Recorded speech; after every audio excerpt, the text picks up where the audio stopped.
Right, let me introduce you to my latest purchase. Look at this. I spoke about it a while back in the KTM review.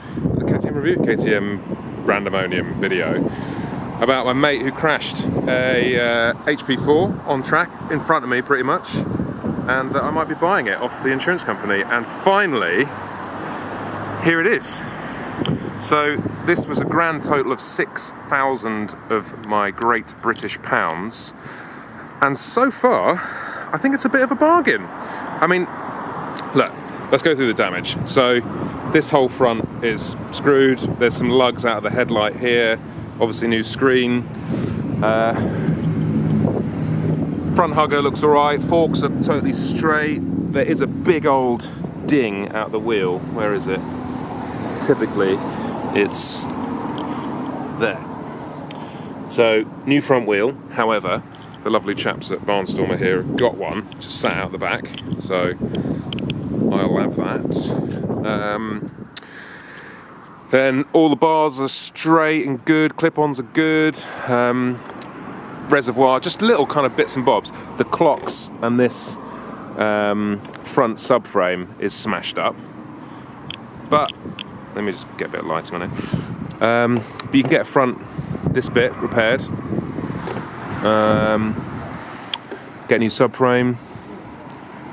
It's good. It's good. And then these are the bits which really kill an accident damage insurance thing. Because this tank, they'll be like, yeah, new tank. Because I mean, can you see these scratches? Try and focus on it a bit better. You can. They actually look worse in real life than on this camera. And it's these little bits here. But you know, this carbon, you know, from BMW, that's like 800 quid. I think the belly pan, which to be fair is quite scratched up, but this part from BMW is £2,000. But it doesn't need a new one. It's fine. It's fine. You could actually probably just strip that, sand that back, and then re-lacquer it, and it'd be absolutely fine. Buy a new sticker kit. Crash bung kind of did its job. There's still some scratching up here. Normally these things, I don't know, there's a bit of a debate whether they're actually good or not, because exactly what happened in this scenario, the bike came down on the left, slid across the track, hit the curb, this hit the curb and flipped the bike over to then damage this side. So those, I don't know about the mushroom sticky outy things. I think the best thing to do is just get the bike to slide as much as possible and not dig in, because obviously when it came down again it bent this one, and sometimes they actually crack the frame in here, but this all is good. Good engine covers were on it. Again, this belly pan is absolutely fine here. Missing a bar end, whoop-de-doo. This rear set is bent, can you see that? However, it's just this little part here, which is a replaceable part. You can buy that from Gillies direct, however you say Gillies. I just call it Gillies. Swing arms all fine, rear wheels fine. Tail section, yeah, this got a bit smashed up. Subframe is bent. Again, from BMW, the subframe, 600 quid. eBay, 150. Obviously needs new tail fairing, blah, blah, blah, blah. Exhaust is perfectly salvageable and usable. Probably repair this. Again, from BMW, it's thousands. And this, obviously, rear set peg section is missing as well. Frame is totally straight and good. Again, engine protectors did their job. So I think it's a pretty good deal, considering this bike. And oh, by the way, this has got 1,800 miles on from new, and I know the guy, I know what accident it had, and I'm completely confident that this is a sound purchase. Absolutely. So I'm really looking forward to it. Really looking forward to it. Just, oh god. As for what I'm going to do to it, I don't know just yet. I think I'm going to see how expensive it is. If I can get hold of original parts from places, I'll probably keep it this colour scheme, because quite frankly it's the best that BMW have ever done, in my opinion, and it looks awesome. If not, then I'll probably have a little play with some bits and bobs. I might actually even get carbon fairing and then paint that, but do some cool kind of cutaway stuff. Because actually on the 44 Teeth site, I don't know if you guys know, there's a section on there called 44 Rewards, which is basically like a long list of companies that we work with, and you can get 10% off their bits using a code that's on that page. So I'll link it in the description, and have a look there. So I think one of the companies we work there is called Carbon Conquest, and they have another kind of subdivision of various bits and bobs. And Ilmberger, who actually make this carbon, you can get 10% off their stuff as well. So lots of options, and it's super exciting, and I can't wait. So yeah, and you know, in a funny way, I actually like the way this is damaged, because I'm not going to worry about it too much.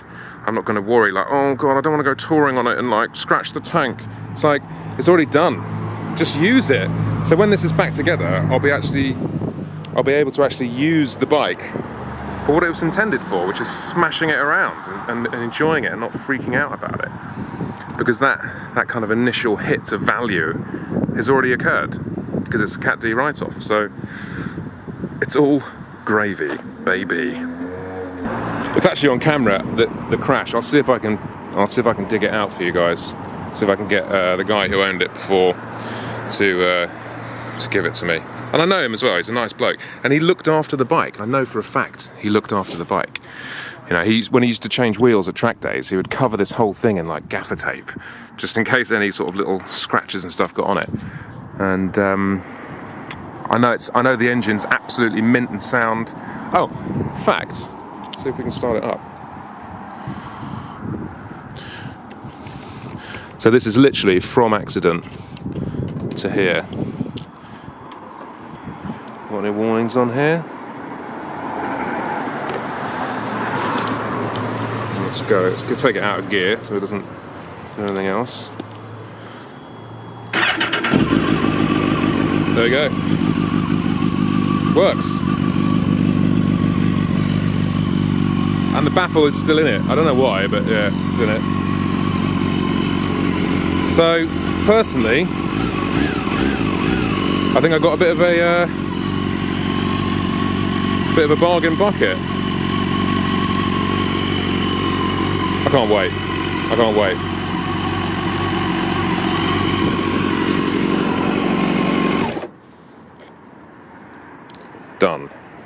Done deal. So yeah, and the other thing I need to mention is this bike will be at a track day, because me and Al, who runs this Barnstormer, we're organising a track day just outside Barcelona in April, and we're kind of trying to do it ourselves. So I put a post up the other day on Facebook and Twitter and stuff like that, and spaces, basically we've got 45 spaces, I think it's 45 spaces available for an open pit lane 2-day track event at Park Motor, which is just outside Barcelona. Amazing track. It's not like Catalunya in terms of, you know, GP spec. It's kind of a bit more Almeria, but track layout is incredible. I haven't done it yet, but Al Fagan says it's one of his favourite tracks, and just in terms of layout, it's awesome. So if you fancy doing that with me, we're trying to get some names down. Just from the tweet and stuff the other day, we've got a lot of spaces have gone, so be really, really quick. I'll put a link in the description if you want to come along, and hopefully this bike will be up and running for that day. And it includes, what does it include? It includes bike transport, so you literally just turn up, drop your bike off here, we ship it down there for you. You've got 3 nights in a 4-star, I think, hotel. And track day, time, insurance on track. What else is there? Basically, you just got to pay for a flight or ride down, which I think I might do. So also, again, if you fancy riding there, I'll probably take the GS, or maybe even ride this. Who knows? Who bloody knows? But yeah, so check out that, and that's going to be awesome, because I really would like to do some proper track events. Open pit lane, this one is as well. Did I mention that? Which is better, because you don't have to be, you know, oh, 10 minutes to track time, quick, and you're like, oh, when do I change my tyres? Just go out, do what you want to do, enjoy yourself, and when you get tired, come in. You know, you don't have to wait for a checkered flag. a lot of people crash like that. Like, oh, like the amount of times I've gone round thinking, oh God, where's the checkered flag? I'm knackered. Just come in, have a drink, chill out, and go back out in 20 minutes, or whenever you're ready. So that'll be awesome. I'll put a link in the description, but be quick, because I know at least 50% of those spaces have gone just from the tweet stuff. So as soon as this video goes out, it will be super fast. But then if there is a lot of interest, we'll just do another one, because we're taking a bit of a risk on. We've basically hired the track, so it's expensive. So we're taking a bit of a risk on, but if it's successful, then I'd like to do way, way more. And Al Fagan's coming as well, so he can show you some lines, and it's going to be awesome. But anyway, I just can't wait to ride this bike, can't wait to get it back. I'm super excited. Thank you for watching, happy bloody New Year, and a Merry HP Christmas. Ciao for now.